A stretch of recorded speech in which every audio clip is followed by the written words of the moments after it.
We suck. Coco Gauff and Novak Djokovic bring the party to Miami Open with a hilarious tennis twist. Remember Novak Djokovic playing tennis sitting on the back of a camel?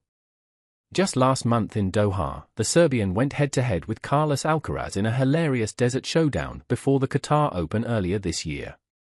Fast forward a month and Novak found himself in yet another out-of-the-box battle, this time in Miami against American star Coco Gauff.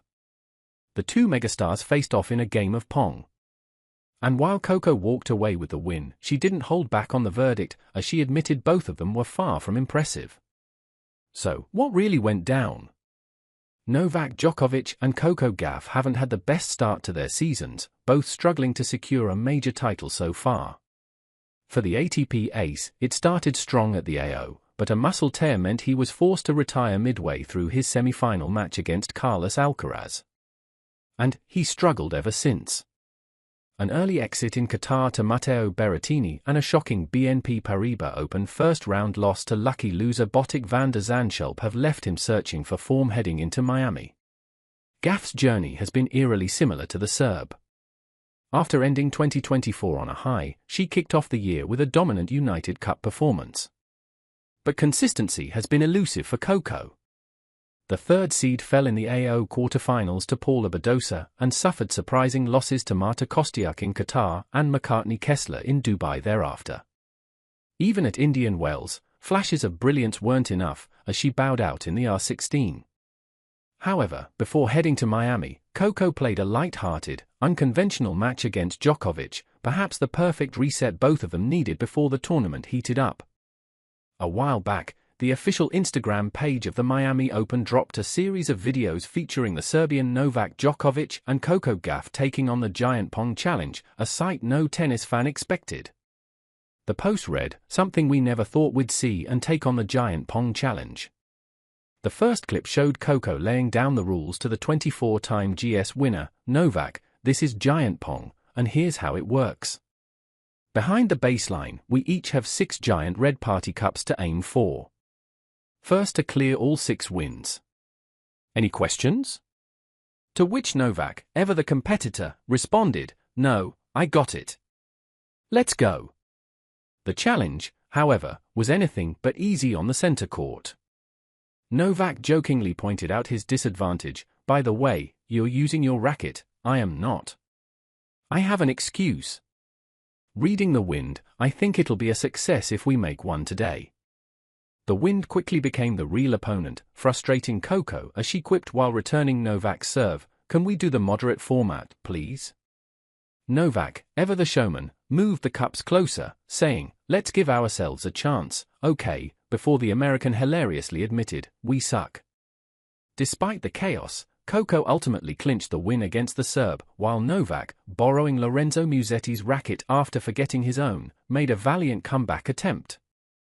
Both Coco and Novak have been making the most of their pre-tournament time, keeping things light and refreshing before the Miami Open. Just a day after her BNP Paribas Open exit, Coco celebrated her birthday in style and launched her brand new signature shoe. Concurrently, Djokovic attended a pre-party for the Miami Open, which included numerous celebrities and athletes, such as fellow tennis professionals Carlos Alcaraz, Matteo Berrettini, Juan Martín del Potro, and Holger Rune, as well as the notable footballer Paul Pogba.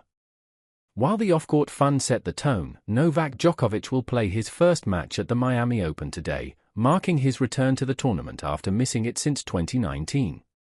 Coco Gauff, on the other hand, has already kicked off her campaign in dominant fashion, securing her first-ever double bagel, a perfect way to transition from fun to fierce. The former US Open winner may have struggled at Indian Wells, bowing out in the R16, but she wasted no time bouncing back in Miami.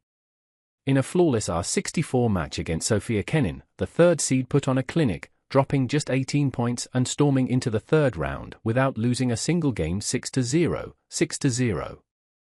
However, despite her dominant display, Gauff admitted she was slightly concerned about the lopsided scoreline. "Honestly, when I was like 3-0, I was like, I kind of wanted to lose a game because I knew I was going to be nervous at 5-0. But once I got that first point, I was like, okay, maybe I just need to get 3 more. I wanted it because I don't know how many times it will happen again, hopefully a little bit more, but I feel this is a one or two time, in my career type of thing, Coco said. It's no surprise the 21-year-old is thriving in Miami. Having grown up in nearby Delray Beach, these are familiar conditions for Coco and it's already showing in her performance. Definitely being in the Florida humidity, the ball doesn't fly through the air as much and the courts are a little bit more similar to what I practice on. I think it makes a difference when you're playing in conditions you're used to. Indian Wells was tough, but it's always like that, so it's no excuses, she further added. Coco Gauff will face Maria Sakkari next, whom she only recently beat at the Indian Wells. The Greek holds a 5-4 advantage in their head-to-head record, but they are tied at 2-2 in US events. Can Coco put on another show and advance to the pre-quarterfinals?